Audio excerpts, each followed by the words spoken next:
بسم اللہ الرحمن الرحیم۔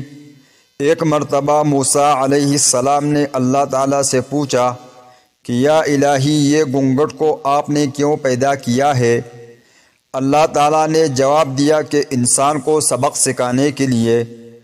موسیٰ علیہ السلام نے پوچھا کہ یا اللہ، وہ کس طرح؟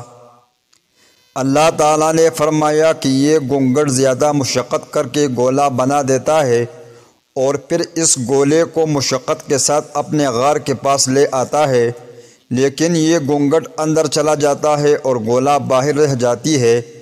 یہی حال انسان کا بھی ہے۔ وہ حلال اور حرام کی تمیز کے بغیر مال اور دولت جمع کرتا ہے، پھر انسان قبر میں دفن ہو جاتا ہے اور مال اور دولت باہر رہ